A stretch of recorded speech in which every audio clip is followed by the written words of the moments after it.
D'accord, nous sommes actuellement, nous allons commencer avec Romains chapitre 9, 10, 11. Kwa hiyo tunaanza kujifunza katika kitabu cha Warumi sura ya 9 mstari wa 11. Le dernier thème était Kwa hiyo neno la mwisho ilikuwa ni la justice de Dieu nous mène une vie sainte. kwamba haki ya Mungu inatuongoza katika maisha matakatifu. Oui, maintenant avec Romains chapitre 9, 10, 11, nous avons un nouveau thème. Kwa hiyo katika Warumi sura ya 9 mstari wa 11 tuna neno mpya au somo mpya. Le nouveau thème est ceci: la justice de Dieu est juste. Kwa hiyo somo mpya ni kwamba haki ya Mungu ni hakika. Et dans le chapitre 9, katika Warumi 9, Dieu, il parle d'Israël et son manque de foi, ou bien son manque de foi. Kwa hiyo Mungu kupitia mtume Paulo wanazungumzia Israeli walipokuwa na upungufu wa imani. Oui, c'est le manque, n'est-ce pas? Son manque de foi. Oui. D'accord. Tu sommets Tissa chapitre 9, 2 à 4. Kwa hiyo tusome Warumi sura ya 9 mstari wa pili hadi 4. Nina huzuni sana na uchungu usiokwisha moyoni mwangu. Kwa maana ningetamani hata mimi nilaaniwe na kutengwa na Kristo, kama kufanya hivyo kungeweza kuwasaidia ndugu zangu tulio wa kabila moja. Nazungumza kuhusu Waisraeli ambao Mungu aliwateua kuwa wana wake. Asante ndugu. Dans le deuxième verset, qu'est-ce que Paulo a dit? Katika mstari wa pili, Paulo alisema nini? Nina huzuni sana. J'ai beaucoup de tristesse. Yeah, that's right. Kwamba nina huzuni sana. Kwa nini? Pourquoi? Kwa nini mtume Paulo alisema hivyo kwamba ana huzuni sana? Parce que la plupart des Israélites, ils ont rejeté Jésus. Kwa sababu walio wengi wa Israeli walimkataa Yesu Kristo, hawakumpokea. Ce n'était qu'un peu des Israélites qui n'ont pas rejeté Jésus. Kwa hiyo ni Waisraeli wachache sana ambao walimpokea, ambao hawakumtupilia Yesu. Paul était juif. Paulo alikuwa ni Myahudi. Il aimait ses juifs, ses frères juifs, on peut dire. Na alikuwa akipenda ndugu zake wa Yahudi. Et Paul savait aussi que Dieu les a choisis. Na mtume Paulo alijua kwamba Mungu aliwachagua taifa lile. Oui, pourquoi est-ce que Dieu a choisi les juifs? Kwa nini Mungu alichagua Wayahudi? Donc, pour réviser, il y avait au moins 3 raisons. Kwa kurudilia kulikuwa sababu 3 Mungu kuchagua Wayahudi au Dieu a voulu un peuple, à travers, il peut envoyer sa parole. Kwa hiyo Mungu alichagua taifa moja ambaye anaweza neno lake linaweza kupitia taifa hilo. Neno la Mungu, n'est-ce pas? Ambaye ni neno la Mungu. Oui. Dieu a voulu un peuple, à travers, il peut envoyer le Mwokozi, sauveur. Kwa hiyo Mungu aliwachagua kwa sababu alichagua taifa hiyo kwa sababu hiyo taifa atume Mwokozi. Et Dieu a voulu un miroir. Pardon? Miroir. Kwa hiyo vile vile Mungu alichagua taifa hiyo kuwa kama vile kioo. Oui, et quand nous lisons l'histoire d'Israël, nous lisons notre propre histoire. Kwa hiyo tunaposoma hadithi ya Israeli tunajiona sisi ni kama vile kioo chetu. Donc c'est Dieu qui a choisi Israël. Kwa hiyo Mungu alichagua taifa la Israeli, mais la plupart ont rejeté Dieu. Lakini walio wengi walimkataa Mungu. Bon, on se demande cette question-ci, on se pose. Na tunajiuliza swali hii. Si Israël a rejeté Jésus-Christ en tant que sauveur, kama Israeli ilimkataa au ilimtupilia Yesu Kristo kama mwokozi au mkombozi, est-ce que Dieu a rejeté Israël? Je, Mungu alitupilia wa Israeli? Non. Hapana. Hapana. Dieu ne rejette personne. Kwa hiyo Mungu hatupilii mtu yeyote. Même si vous êtes presque prêt à mourir, Dieu ne vous rejette pas. Hata kama umekuwa kwenye wakati ule wa mgumu wa kufa, Mungu hawezi kutupilia. Ce sont les gens qui rejettent Dieu, mais Dieu ne rejette Lakini ni sisi binadamu ambao tunamtupilia Mungu, lakini Mungu hamtupilii mtu yeyote. Donc Dieu ne rejette pas Israël. Dieu est en train d'expliquer les vrais enfants d'Abraham. Mungu hakutupilia Waisraeli, lakini alikuwa anawashauria au anawafafanulia watoto wa wale wa Abrahamu. Oui, qui sont les vrais enfants d'Abraham? Ni watoto ni watoto wapi au ni watoto gani hao wa Abraham? Watoto wa kweli wa Abraham ni wa nani? Oui, c'est ça. Nous allons lire chapitre 9. Tusome Warumi sura ya 9 mstari wa 6 hadi 8. Warumi 9 mstari wa 6 hadi 8. Vas-y. Tunasoma, lakini hii haina maana kwamba ahadi ya Mungu kwa wana wa Israeli imeshindwa. Kwa maana si wote ambao ni uzao wa Israeli ambao ni Waisraeli, wala si wazaliwa wote wa kizazi cha Abrahamu ambao ni watoto wake. Ahadi ya Mungu kwa Abrahamu ilikuwa, watoto wako watatoka katika uzao wa Isaki. Kwa maneno mengine, si wale watoto waliozaliwa na Ibrahimu kimwili ambao ni wana wa Mungu, bali ni wale watoto wa ahadi ambao wanahesabiwa kuwa kizazi cha Abrahamu. Amen. Dans ces versets-ci, katika andiko hii Dieu est en train de nous expliquer qu'il y a deux Israël. Kwa hiyo Mungu anaendelea kutufafanulia kwamba kuna Israeli aina mbili. That's right. Israeli wa mwili. Yeah. D'accord. Kuna Waisraeli ambao wanaitwa Waisraeli wa kimwili. Oui. Oui, le premier Israël, c'est un Israël physique. Yeah. Kuna wale Waisraeli ambao tu viens de dire, n'est-ce pas? Oui. Kuna Waisraeli wa ukoo wa Israeli kimwili. Ils sont nés dans la tribu d'Israël. Au walizaliwa katika ukoo wa Israeli. Mais deuxième Israëli, na Waisraeli wa pili, ce sont les Israélites spirituels. Kuna Waisraeli wa kiroho.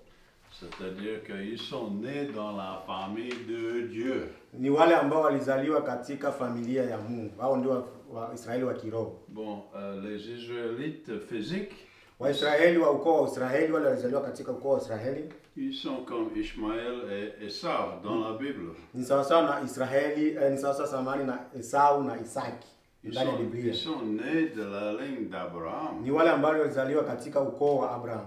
Mais ils ne croyaient pas en Dieu. Lakini walikuwa hawaamini ndani ya Mungu. Et puis Israël spirituel.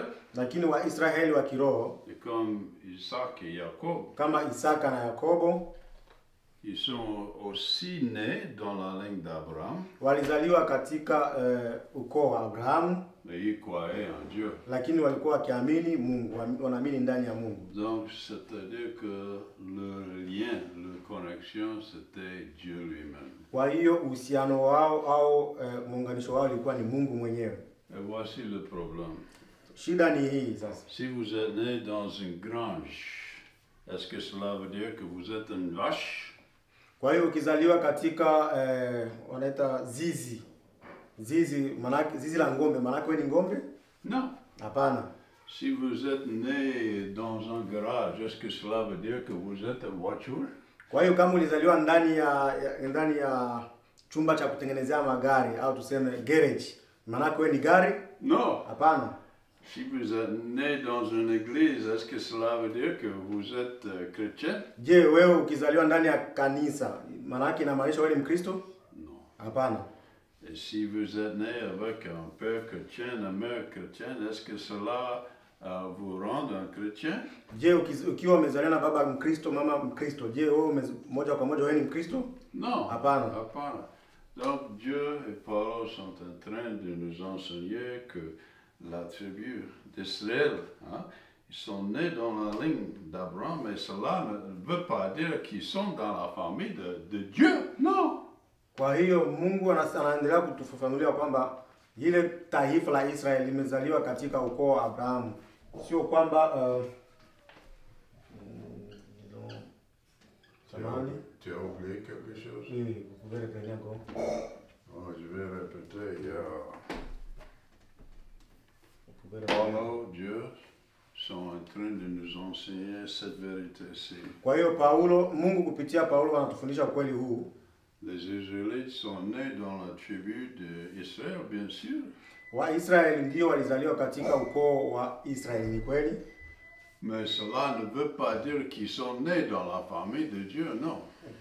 Kwa hiyo haimaanishi kwamba wao walizaliwa katika familia ya Mungu, hapana. Hiyo ndio alitaka kumaanisha. Et voilà ce que Romains 6:6 veut dire. Na hii ndio inafanuliwa katika kitabu cha Warumi 6:6, inamaanisha hivyo. Tous les gens qui sont descendus d'Israël ne sont pas d'Israël. Wale watu wote ambao wako katika ukoo wa Israeli wote si wa Israeli. Les gens pensent que leur naissance physique est la plus importante. Kwa hiyo watu wanafikiria sana ile ukoo wao wa kimwili ndio wa muhimu sana. Mais Dieu est en train de nous enseigner que notre naissance spirituelle est la naissance la plus importante. Lakini Mungu bado anaendelea kutufundisha kwamba uzalio wetu wa kiroho ndio wa muhimu sana. Et ce que Jésus a enseigné aussi dans Jean 3:3. Kwa hiyo kuzaliwa kwa kiroho ndio kwa muhimu sana, ambao Yesu Kristo mwenyewe alifundisha hii katika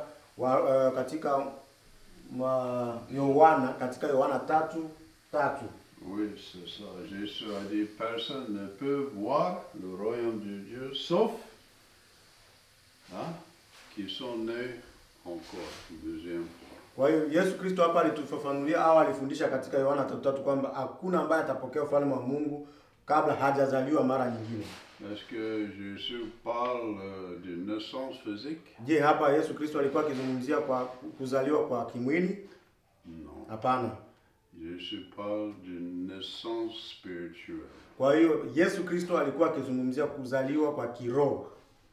Donc notre naissance la plus importante c'est notre naissance spirituelle. Kwa hiyo kuzaliwa kwetu kwa muhimu sana ni kuzaliwa kwa kiroho wala sio kwa kimwili. Bon, parce que la plupart d'Israël ne croyaient pas en Jésus, qu'il était le Mokosi sauveur, est-ce que cela veut dire que notre Dieu n'est pas juste? Je, kwa sababu wale wa Israeli hawakuwa naamini Yesu Kristo kwamba ni Bwana na Mwokozi wao, inamaanisha kwamba Mungu sio mwenye haki au Mungu hana haki? Pas du tout. Hapana.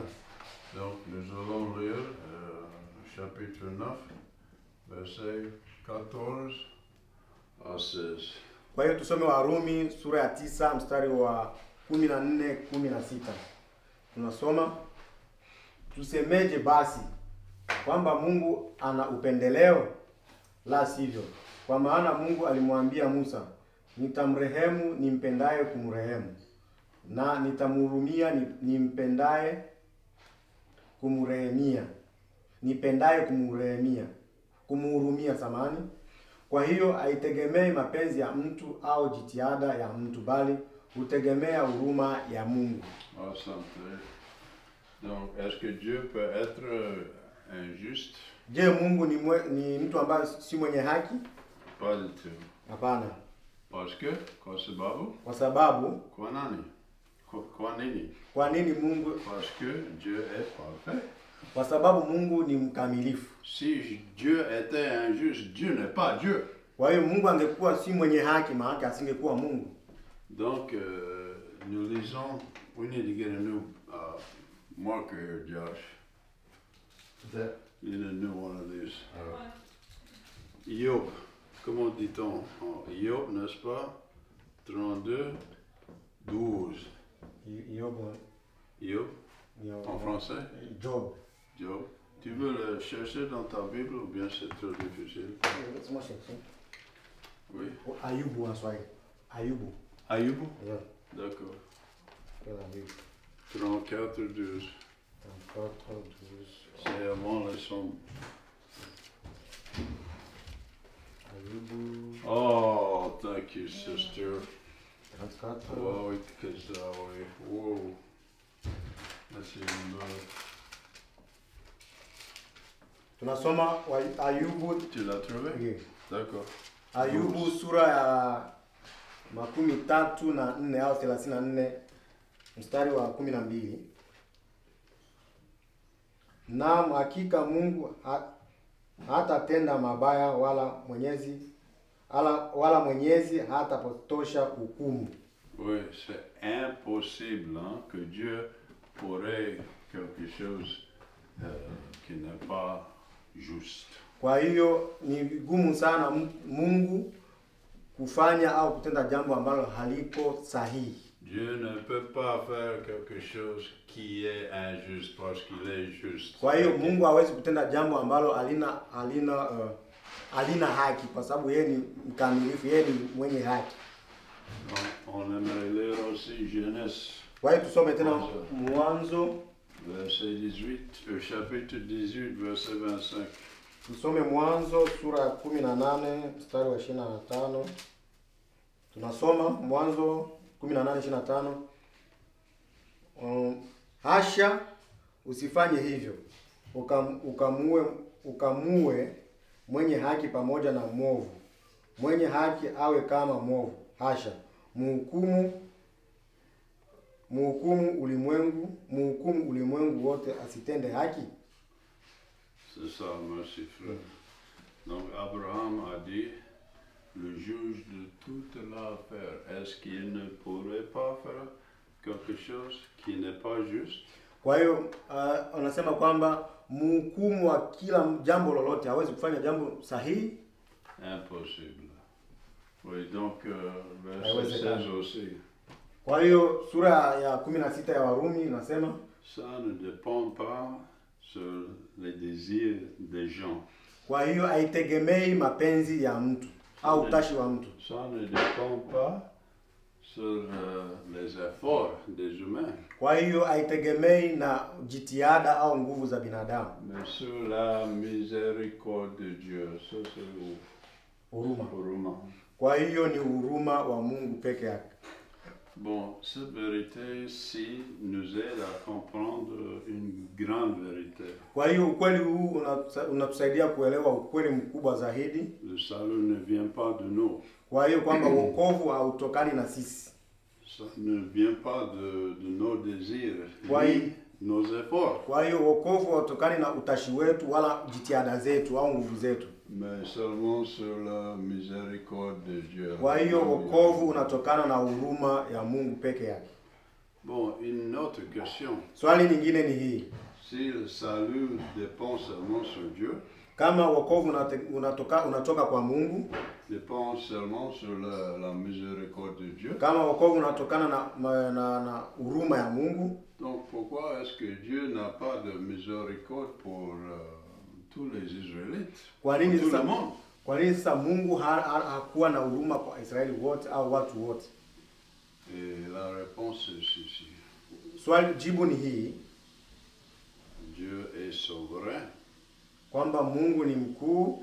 Et Dieu fait ce qu'il désire. Na Mungu anafanya yale ambayo anataka kufanya mwenyewe kwa mapenzi yake. C'est le choix de Dieu pour montrer sa miséricorde là où Dieu lui-même y choisit. Kwa hiyo ni jukumu lake au ni utashi wake kuonesha huruma kwa wale au kwa kila ambacho yeye anahitaji kuonesha huruma. Mais il faut savoir cette vérité-ci. Kwa hiyo tunabidi tujue ukweli huu.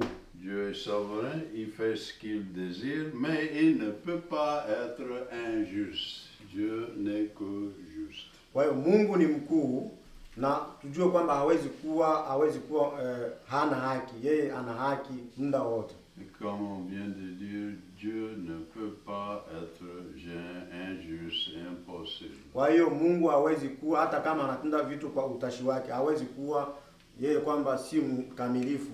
Yeye ni mkamilifu, Mungu ana haki. Et voilà la fondation de toute l'éternité. Na hiyo ndio msingi wa maisha yote ya milele. Tout le monde. Watu wote.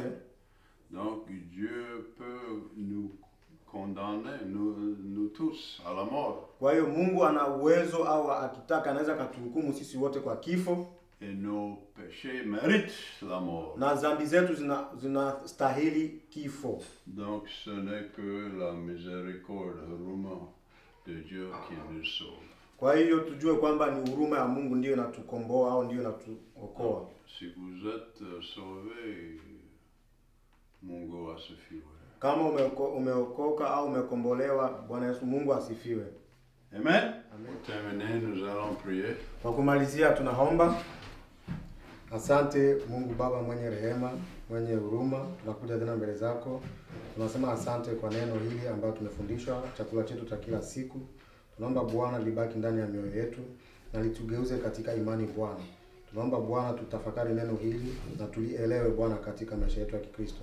Tunahitaji tuwe wanafunzi bora, tutembee sana mapenzi yako Yesu Kristo. Baba tunaomba utusaidie. Wewe mwenyewe tuma Roho Mtakatifu atukumbushe na aendelee kutusaidia katika neno hili ambalo tunafundishwa Bwana siku ya leo. Tunaomba wote ambao kwa nyumbani Bwana vile vile wasaidie Baba wajifunze na watafakari neno hili Bwana. Popote Bwana waumini Bwana tunaomba vile vile watafakari na neno hili baki ndani yao Yesu Kristo. Tunapinga ule mwovu shetani ambaye anazunguka ila pokonye neno lako Bwana, ambaye hataki tukufuate wewe, tutembee sana mapenzi yako. Tunampinga katika jina la Yesu Kristo tunaomba. Amen. Amen.